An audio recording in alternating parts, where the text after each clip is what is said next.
Hello students, welcome to my YouTube channel. In this video we will cover Unit 2 of Chemistry, Simple Bonding Theories of Molecules. Nucleus के चारों ओर जो 3 dimensional space का reason है जहाँ पर सबसे ज़्यादा इलेक्ट्रॉन्स पाए जाने की प्रोबेबिलिटी होती है उसी को आप क्या बोलोगे, ऑर्बिटल। उसके बाद आता है प्रोबेबिलिटी का मतलब है संभावना। ठीक है, तो सबसे अब अगर आपके 1 2 3 4 5 इस तरह से करके ऑर्बिट्स होते हैं तो उसमें नंबर ऑफ ऑर्बिटल्स होंगे। ठीक है, अगर 1 ऑर्बिटल है तो 1s, अगर 2 ऑर्बिटल है तो कैसे डिनोट करोगे, नोटेशन क्या होगी उसकी, 2s 2p। तो SPDF होते हैं आपके सब शेल्स। 1 ऑर्बिटल है तो 1s, 2 ऑर्बिटल है तो 2 लगाओगे, सब में 3 है तो 3 लगाओगे। ठीक है, और जितने नंबर होंगे उतने ही आपके SPDF इस तरह से चलते रहेंगे। 1 था तो केवल S लिखा, 2 था तो SP लिखा, 3 था तो SPD लिखा और 4 है तो SPDF। अब आते हैं maximum number of electrons in an orbit. तो उससे पहले आपने क्वांटम नंबर रखा होगा। L क्या होता है आपका, एजीमुथल क्वांटम नंबर। तो एक फॉर्मूला होता है मैक्सिमम नंबर ऑफ इलेक्ट्रॉन्स निकालने का ऑर्बिट में, तो 2L + 1। ठीक है, अब L की वैल्यूज़ के हिसाब से आप मैक्सिमम नंबर ऑफ इलेक्ट्रॉन्स निकाल सकते हो ऑर्बिट में। तो अब L की वैल्यू कैसे पता चलेगी, इसकी वैल्यू आप आराम से याद कर लो कि अगर आपका S है तो 0 से स्टार्ट होगा। ठीक है, SPDF 0 1 2 3। ठीक, एक ऑर्बिटल्स की शेप पर, तो अगर S ऑर्बिटल है तो स्फेरिकल शेप है, P ऑर्बिटल है तो डम्बल शेप है, अगर आपका D ऑर्बिटल है तो डबल डम्बल शेप होगी, और F ऑर्बिटल है तो कोई डिस्क्रीट शेप नहीं होगी कॉम्प्लेक्सिटी की वजह से। ठीक है, अब वो प्रिंसिपल से पहले हम लुईस डॉट स्ट्रक्चर पढ़ते हैं। तो ये ऑक्टेट रूल को फॉलो करता है। ठीक है, और ये शेयरिंग ऑफ इलेक्ट्रॉन्स पे बेस्ड है। वैलेंस इलेक्ट्रॉन शो करता है आउटर मोस्ट शेल में जो होते हैं वैलेंस इलेक्ट्रॉन्स। ठीक है, और सेंट्रल एटम ऑलवेज ट्राई करता है कि वो मैक्सिमम वैलेंसी शो करे, और जो कॉर्नर एटम्स होते हैं या फिर काउंटर एटम्स बोलते हैं जैसे, वो ऑक्टेट रूल को फॉलो करते हैं। उसके बाद bond pair electrons and lone pair electrons निकालने का एक फॉर्मूला है। ठीक है, तो बॉन्ड पेयर इलेक्ट्रॉन्स निकालोगे जितने नंबर ऑफ बॉन्ड्स होंगे उनको 2 से मल्टीप्लाई करके। ऐसे लोन पेयर ऑफ इलेक्ट्रॉन्स निकालोगे तो Q minus bond pair electrons. यहाँ पर Q क्या है, तो Q का भी एक फॉर्मूला होता है, टोटल वैलेंस इलेक्ट्रॉन, सारे एटम्स के टोटल वैलेंस इलेक्ट्रॉन्स, फिर नेगेटिव साइन लगा के पॉजिटिव चार्ज लिखोगे और फिर पॉजिटिव साइन लगा के नेगेटिव चार्ज। इसे एक एग्जाम्पल से समझते हैं, NH3। तो देखो NH3 में आपके total number of valence electrons कितने हैं, N में आपके 5 हैं, H में आपके एक एक करके 3 H है तो 3 हो जाएंगे, तो 5 और 3 8 हो जाएगा। ठीक है, तो Q की वैल्यू क्या आ जाएगी आपकी 8। यहाँ पे कोई चार्ज तो है नहीं, अगर यहाँ पे प्लस का चार्ज होता और जितना भी होता, मान लो +3 होता, तो अब क्या लिखते, -3 लिखते।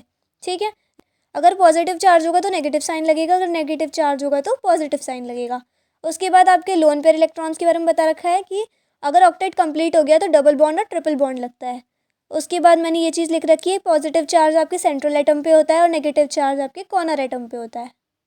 ठीक है, तो अब NH3 के बॉन्ड पेयर इलेक्ट्रॉन्स कितने हो जाएंगे आपके, 3 × 2, क्योंकि 2 से तो आप मल्टीप्लाई करते हो, और नंबर ऑफ बॉन्ड्स कितने हैं यहाँ पे, H 3 H है आपके, तो N से तीनों H जुड़ रहे हैं तो 3 बॉन्ड्स हो गए। ठीक है, तो 3 दूनी 6। उसके बाद अगर लोन पेयर इलेक्ट्रॉन्स की बात करो तो लोन पेयर इलेक्ट्रॉन्स का फॉर्मूला क्या था आपका, Q minus bond pair electrons. तो Q की वैल्यू 8 आई थी, बॉन्ड पेयर इलेक्ट्रॉन 6 आए थे, 8 - 6 2। ठीक है, अफवाह प्रिंसिपल पे। तो अफवाह एक जर्मन वर्ड है जिसका मतलब है बिल्ड करना। ठीक है, तो देखो इसमें ना एनर्जी के अकॉर्डिंग आपके इलेक्ट्रॉन्स फिल होते हैं ऑर्बिटल्स में। तो देखो 1s 2s 2p इस तरह से पहले आप लिख लोगे। ठीक है, और फिर मैं आपको बता चुकी कि L आपका एजीमुथल क्वांटम नंबर है और N आपका प्रिंसिपल क्वांटम नंबर होता है। ठीक है, N मतलब नंबर ऑफ शेल्स कह सकते हो आप, कि 1 है 2 है 3 है, कौन सी शेल है। ओके, तो अब आपने ये सब लिख लिया, 1s लिखा पहले वाले में, दूसरे में 2s 2p, तीसरे में 3s 3p 3d। इस तरह से लिखने के बाद अब आप क्या करोगे, सबसे पहले 1s में इलेक्ट्रॉन फिल करोगे, फिर 2s में, फिर 2p में, फिर 3s में। तो जिस तरह से एरो बन रहे हैं उस तरह से जाओगे। 3s के बाद किस में जाओगे आप, 3p में जाओगे। ठीक है, और नीचे मैंने लिख रखा है किस तरह से आप जाओगे इलेक्ट्रॉनिक कॉन्फ़िगरेशन। फिर एक आता है N+L रूल। तो N+L रूल पे भी डिपेंड करता है अफवाह प्रिंसिपल। तो उसके बाद कुछ पॉइंट्स हैं कि न्यू इलेक्ट्रॉन कहाँ एंटर करेगा ऑर्बिटल में, तो जहाँ पे मिनिमम वैल्यू होगी N+L की। अगर दोनों की वैल्यू सेम है, लाइक मैंने एक एग्जांपल लिखा है 4p और 5s का, उसमें दोनों की वैल्यू क्या आ रही है, N+L की सेम आ रही है, 5 आ रही है। ठीक है, तो अगर सेम वैल्यू आती है N+L की तो फिर आप क्या चेक करोगे, lower value of N, principal quantum number की लोअर वैल्यू देखोगे। तो 4 लोअर है वैल्यू, तो इसलिए आपका 4p हो जाएगा देन 5p। तो इसी की एनर्जी क्या होगी, कम होगी 4p की। तो अब है वैलेंस बॉन्ड थ्योरी। तो वैलेंस बॉन्ड थ्योरी में फॉर्मेशन कब होता है बॉन्ड का, जब अट्रैक्शन ज़्यादा हो रिपल्शन से। ठीक है, ओवरलैपिंग से बनते हैं आपके ऑर्बिटल्स, तो जितनी ज़्यादा ओवरलैपिंग होगी उतना ही स्ट्रॉन्ग बॉन्ड बनेगा। उसके बाद अगर ऑर्बिटल्स आपके हाफ फिल्ड हैं तो वो ओवरलैपिंग करेंगे। ठीक है, और जो इलेक्ट्रॉन्स की स्पिन होती है वो अपोजिट होती है। अब देखो मैंने बॉन्ड्स बना के दिखाया हुआ है, SS के बीच कौन सा बॉन्ड बन रहा है, सिग्मा बॉन्ड। फिर sp के बीच भी आपका सिग्मा बॉन्ड बनेगा। इसके बारे में हम डिटेल में पढ़ेंगे कि सिग्मा और पाई बॉन्ड कौन से होते हैं। नेक्स्ट पेज पे मैंने पाई बॉन्ड के बारे में बताया, इसकी थ्योरी लिखी है, एक बार आप पढ़ लेना कि O2 के फॉर्मेशन में आपका 2pz और 2pz के साथ बन रहा है तो वो क्या बनाएगा, सिग्मा बॉन्ड बनाएगा। और फिर जो 2py के साथ बन रहा है वो पाई बॉन्ड बनाएगा। देन है हाइब्रिडाइजेशन। हाइब्रिडाइजेशन क्या होता है, ऑर्बिटल्स का मिक्स होना। एटॉमिक ऑर्बिटल्स मिलके हाइब्रिड ऑर्बिटल्स बनाते हैं। s और p एटॉमिक ऑर्बिटल्स जुड़ के क्या बनाएंगे, sp हाइब्रिड ऑर्बिटल्स। ऐसी बाकी आप पढ़ लेना, अगर sp2 है तो 2p जुड़ेंगे, sp3 है तो 3p जुड़ेंगे। और एटॉमिक ऑर्बिटल्स मिलके क्या बना रहे हैं, हाइब्रिड ऑर्बिटल्स बना रहे हैं। फिर हाइब्रिडाइजेशन का फॉर्मूला लिखा है, ठीक है, कि ve क्या है आपका, वैलेंस इलेक्ट्रॉन, सेंट्रल एटम के जो भी वैलेंस इलेक्ट्रॉन्स होंगे। एक एग्जाम्पल मैंने बता रखा है BCl3 से, ठीक है। तो b आपका क्या होगा, सेंट्रल एटम होगा, और Cl3 आपके क्या होगा, काउंटर एटम होंगे। तो 3 एटम है आपके Cl के, ठीक है। तो अब फॉर्मूला लगाओ आप, पहले लिखा है Ga का मतलब है जो भी ग्रुप्स आपके एडेड है सेंट्रल एटम से। तो कौन से एडेड है, Cl मतलब क्लोरीन, और कितने एडेड है, 3। तो हम 3 लिखेंगे, फिर हम ऐड करेंगे, हाफ लगाएंगे। और फिर वैलेंस इलेक्ट्रॉन्स कितने हैं आपके बोरोन के, 3 होते हैं, ठीक है। और वैलेंसी कितनी होती है सेंट्रल एटम की, तो बोरोन की वैलेंसी कितनी है, 3 है। तो 3 - 3 0 हो जाएगा, तो क्या आ जाएगा आपका, 3 आ जाएगा। और 3 आने का मतलब क्या है, एक S होगा और 2 P होंगे, ठीक है। sp2 हाइब्रिडाइजेशन हो जाएगी। तो ये हाइब्रिडाइजेशन निकालने का फॉर्मूला है। उसके बाद सल्फर की मैक्सिमम कोवेलेंसी होती है क्योंकि ये ग्रुप 16 को बिलोंग करता है और इसके 6 वैलेंस इलेक्ट्रॉन्स होते हैं। उसके बाद अगर आपके पास केवल बॉन्ड पेयर इलेक्ट्रॉन्स है तो रेगुलर ज्योमेट्री होगी, अगर लोन पेयर भी होंगे तो ज्योमेट्री डिस्टॉर्टेड हो जाएगी।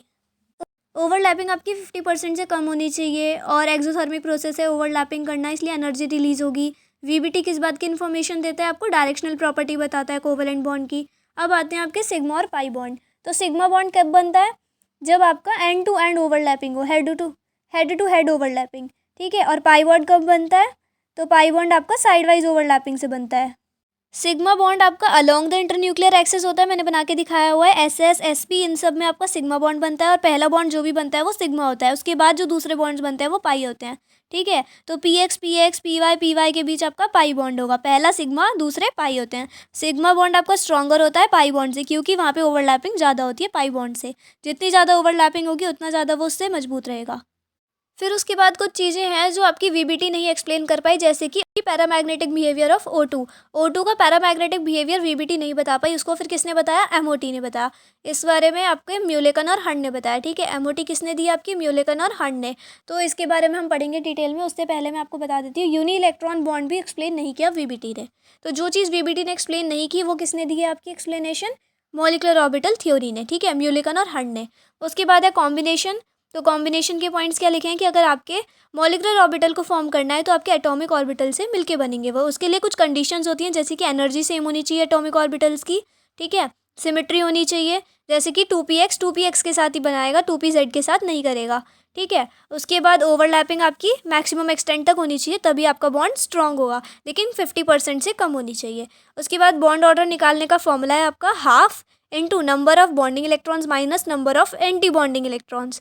तो बॉन्डिंग इलेक्ट्रॉन्स कौन से होते हैं, एंटी बॉन्डिंग कौन से होते हैं, ये हम पढ़ेंगे MOT में, ठीक है। तो अब बॉन्ड ऑर्डर अगर आपका 2 आता है तो डबल बॉन्ड, 3 आता है तो ट्रिपल बॉन्ड, अगर फ्रैक्शनल है तो वो भी चलेगा, लेकिन 0 नहीं हो सकता। अगर 0 आएगा तो आपका मॉलिक्यूल एग्जिस्ट ही नहीं करेगा, ठीक है। तो बॉन्ड ऑर्डर होता क्या है, तो जितने नंबर ऑफ बॉन्ड्स होते हैं ना आपके दो एटम्स के बीच में मॉलिक्यूल में, तो वही आपका बॉन्ड ऑर्डर होता है। अब उसके बाद डायमैग्नेटिक है, ठीक है। तो डायमैग्नेटिक कब होता है, तो अगर इलेक्ट्रॉन्स पेयर्ड हैं तो मॉलिक्यूल डायमैग्नेटिक होगा, अगर पेयर्ड नहीं है तो पैरामैग्नेटिक होगा। O2 एंड B2 आपकी एक्सेप्शन होते हैं। नेक्स्ट पेज पे मैंने लिख रखा है दोनों में क्या होता है, आपका पेयर्ड इलेक्ट्रॉन्स होते हैं, लेकिन फिर भी ये क्या कहलाते हैं, पैरामैग्नेटिक होते हैं। तो देखो एक एग्जाम्पल से बताया है कि B2 के पास 10 इलेक्ट्रॉन्स हैं, ठीक है।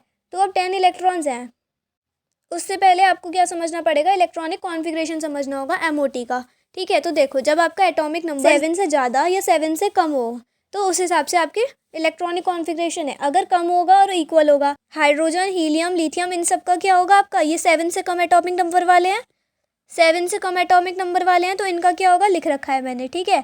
और ऐसे ही जो 7 से ज़्यादा एटॉमिक नंबर वाले होंगे उनका भी मैंने लिख रखा है, बस इनमें थोड़ा सा डिफरेंस होता है आपका Z वाले में, जो मैंने हाईलाइट किया हुआ है, ठीक है। यहाँ पे आपका इंक्रीजिंग ऑर्डर में है कि एनर्जी इंक्रीज होती जा रही है, ठीक है, लेकिन यहाँ पर एक जगह इक्वल्स टू लग रहा है, इसका मतलब क्या है, वहाँ पे एनर्जी सेम रहेगी, तो उन्हें क्या बोलेंगे हम, डीजनरेट ऑर्बिटल्स बोलेंगे। तो वहाँ पे आप इलेक्ट्रॉन्स कैसे फिल करते हो, पहले एक x में करोगे, फिर y में करोगे, फिर x में, फिर y में। अब देखो यहाँ पे जो सिंपल लिखा है वो तो आपका बॉन्डिंग इलेक्ट्रॉन है, ठीक है, जहाँ पर सिंपल लिखा है वो तो आपके बॉन्डिंग इलेक्ट्रॉन्स हैं।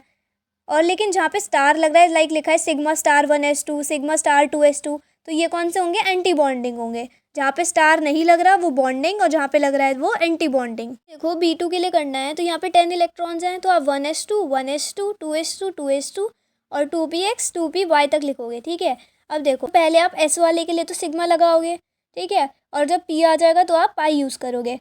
तो पहले आप लिखोगे बॉन्डिंग के लिए, फिर एंटी बॉन्डिंग। तो sigma 1s2, sigma star 1s2, sigma 2s2, sigma star 2s2, फिर पाई 2px 1, पाई 2py 1। पहले x में फिल किया, फिर y में फिल किया। ठीक है, तो यहाँ पे आपका क्या हुआ? एक एक इलेक्ट्रॉन आ रहा है, इसका मतलब क्या है? पैरामैग्नेटिक हो जाएगा। लेकिन होना क्या चाहिए था? यहाँ पे होना डायमैग्नेटिक चाहिए था, लेकिन मिला क्या? पैरामैग्नेटिक। इसलिए क्या होता है? एक एक्सेप्शन होता है। यहाँ पे ये MOT ने एक्सप्लेन किया है कि आपका B2 और O2 इस तरह से क्या होते हैं? पैरामैग्नेटिक बिहेवियर शो करते हैं। अब देखो बॉन्ड ऑर्डर कैसे निकालोगे। तो देखो बॉन्डिंग इलेक्ट्रॉन्स और एंटी बॉन्डिंग इलेक्ट्रॉन्स बताओ आप। बॉन्डिंग इलेक्ट्रॉन्स कितने हैं? 6 हैं, और एंटी बॉन्डिंग 4 हैं। बॉन्डिंग 6 कैसे हैं? अब देखो 1s2, 2s2 और 2px1, 2py1, ये सारे क्या हैं? बॉन्डिंग है। जहाँ पे स्टार लग रहा है उनके इलेक्ट्रॉन्स देखो कि sigma star 1s2, sigma star 2s2। तो आपके 4 इलेक्ट्रॉन्स एंटी बॉन्डिंग है, 6 इलेक्ट्रॉन्स बॉन्डिंग है। इनको आप फॉर्मूले में पुट कर दोगे, आपका आंसर 1 आ जाएगा। ठीक है, तो बॉन्ड ऑर्डर कितना आएगा? 1। अब इसके लिए एक मैंने सिंपल ट्रिक बताई हुई है। अगर आपके 14 इलेक्ट्रॉन्स होंगे तो बॉन्ड ऑर्डर कितना है? 3। इस तरह से 0.5 कम होता चला जाएगा। आपके अगर आपके इलेक्ट्रॉन्स बढ़ते रहेंगे एक एक, तो आपका बॉन्ड ऑर्डर 0.5 कम होता रहेगा। ठीक है, और डायमैग्नेटिक पैरामैग्नेटिक समझाई चुकी। बॉन्ड एनर्जी आपकी घटती है और बॉन्ड स्ट्रेंथ भी घटती है अगर आपका बॉन्ड ऑर्डर घटता है तो। ठीक है, bond order is directly proportional to bond energy and bond strength या स्टेबिलिटी। स्ट्रेंथ या स्टेबिलिटी एक ही बात है, लेकिन जो बॉन्ड लेंथ होती है वो आपकी बॉन्ड ऑर्डर की इन्वर्सली प्रोपोर्शनल होती है। अब आते हैं नेक्स्ट टॉपिक पे, MOT। सो मॉलिक्यूलर ऑर्बिटल थ्योरी क्या कहती है कि अगर आपके 2 ऑर्बिटल्स पार्टिसिपेट करेंगे बॉन्ड फॉर्मेशन में तो आपके 2 मॉलिक्यूलर ऑर्बिटल्स फॉर्म होंगे। ठीक है, तो जितने नंबर ऑफ एटॉमिक ऑर्बिटल्स होते हैं बॉन्ड फॉर्मेशन से पहले, उतने ही नंबर ऑफ मॉलिक्यूलर ऑर्बिटल्स होते हैं आपके बॉन्ड फॉर्मेशन के बाद। ठीक है, तो जितने पार्टिसिपेट करेंगे उतने ही आपके बनेंगे। ठीक है ना, तो ओवरलैपिंग के दौरान ऑर्बिटल्स बनते हैं ना, उसमें एक एंटी बॉन्डिंग होता है और एक बॉन्डिंग होता है। इसके बारे में अभी जो आपको समझा रही थी वही चीज़ लिखी हुई है इसकी थ्योरी में। अब जो एनर्जी होती है एंटी बॉन्डिंग मॉलिक्यूलर ऑर्बिटल की ज़्यादा होती है बॉन्डिंग मॉलिक्यूलर ऑर्बिटल से। तो ये चीज़ मैंने आपको बताई थी कि इंक्रीजिंग ऑर्डर में लग रहा था जब इलेक्ट्रॉनिक कॉन्फिगरेशन। तो पहले आप क्या लिखते? तो पहले आप बॉन्डिंग वाला लिखते थे जिसमें स्टार नहीं होता था, उसके बाद आप कौन सा लिखते थे? एंटी बॉन्डिंग लिखते थे। तो एनर्जी इंक्रीज होती जा रही थी, वो एनर्जी का ही तो ऑर्डर था। ठीक है, तो अब इस तरह से बताया हुआ है कि बॉन्डिंग को आप पाई और सिग्मा से लिखोगे, ठीक है, और एंटी बॉन्डिंग को पाई स्टार और सिग्मा स्टार से लिखोगे।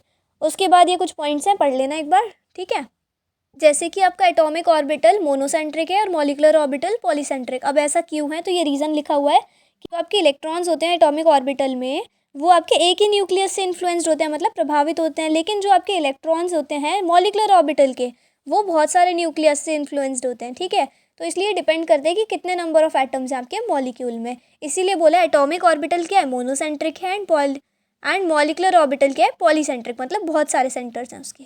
ठीक है, उसके बाद Hund's rule and Pauli exclusion principle obey करता है।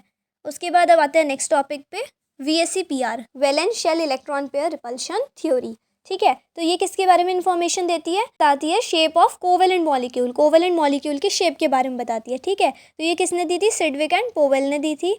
ये मॉलिक्यूल के शेप के बारे में बताती है कि आपकी जो मॉलिक्यूल की शेप है वो डिपेंड करती है वैलेंस शेल इलेक्ट्रॉन्स पे, बॉन्डेड है या नॉन बॉन्डेड है। फिर जो एक पेयर ऑफ इलेक्ट्रॉन होता है वो दूसरे के साथ रिपेल करते हैं क्योंकि नेगेटिवली चार्ज होते हैं। फिर उसके बाद पोजीशन के बारे में बताया कि उनकी पोजीशन इस तरह से होनी चाहिए स्पेस में कि वो मिनिमम रिपल्शन फील करें। ठीक है, उसकी VSEPR थ्योरी उनके लिए भी अप्लाई होती है जो रेजोनेटिंग स्ट्रक्चर्स फॉर्म करते हैं मॉलिक्यूल्स। उसके बाद एक बहुत इंपॉर्टेंट पॉइंट है कि फ्लोरीन और हाइड्रोजन कभी भी आपके सेंट्रल एटम नहीं होते। ठीक है, फिर उसके बाद रिपल्शंस के बारे में बताया कि लोन पेयर रिपल्शन सबसे ज़्यादा होता है, फिर lone pair bond pair repulsion होता है, देन सबसे कम कौन सा होता है? Bond pair repulsion. और जो कोवेलेंट कंपाउंड की शेप है उन्हें डिवाइड किया है कैटेगरीज में, like when no lone pair is present, अगर लोन पेयर नहीं होगा तो रेगुलर ज्योमेट्री, लोन पेयर होगा तो डिस्टॉर्टेड। ये मैं पहले ही बता चुकी थी पॉइंट। उसके बाद हाइब्रिडाइजेशन आपकी ज्योमेट्री को बताता है मॉलिक्यूल की। ये क्या होता है? Mixing of atomic orbitals. आपके जो हाइब्रिड ऑर्बिटल्स होते हैं वो शेप में आइडेंटिकल होते हैं, एनर्जी में और डायरेक्शनल नेचर में। ठीक है, उसके बाद हाफ फिल्ड हो, फुल फिल्ड हो, वेकेंट ऑर्बिटल्स हो, इन सब से फ़र्क नहीं पड़ता, सभी पार्टिसिपेट कर सकते हैं हाइब्रिडाइजेशन में, क्योंकि ये क्या है? मिक्सिंग ऑफ ऑर्बिटल्स है, ये मिक्सिंग ऑफ इलेक्ट्रॉन्स थोड़ी है। ये क्या है? मिक्सिंग ऑफ ऑर्बिटल्स है, तो हाफ फिल्ड हो, फुल फिल्ड हो, वेकेंट हो, कोई दिक्कत नहीं है। ठीक है, सभी क्या करेंगे? पार्टिसिपेट करेंगे हाइब्रिडाइजेशन में। अब एक पॉइंट बताया हुआ है कि हाइब्रिडाइजेशन को ग्राउंड कॉन्फ़िगरेशन पे भी और एक्साइटेड स्टेट कॉन्फ़िगरेशन पे भी किया जा सकता है। अब उसके बाद ये पूरी आपकी टेबल बनी हुई है कि अगर 2 बॉन्ड पेयर होंगे तो लीनियर होगी, ठीक है।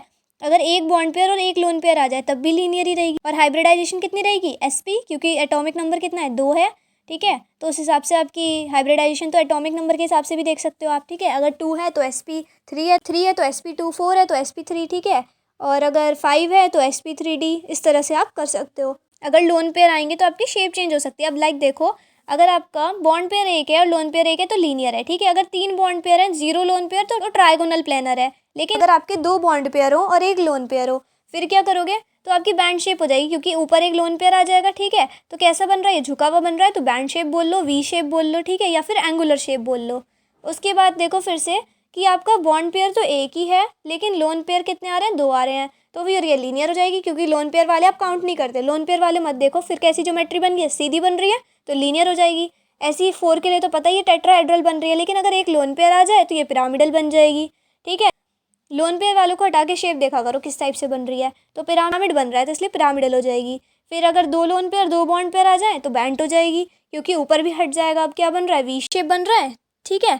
अब ऐसी सो अब देखो 5 वाले के लिए, इसके लिए क्या होती है, ट्राइगोनल बाय पिरामिडल।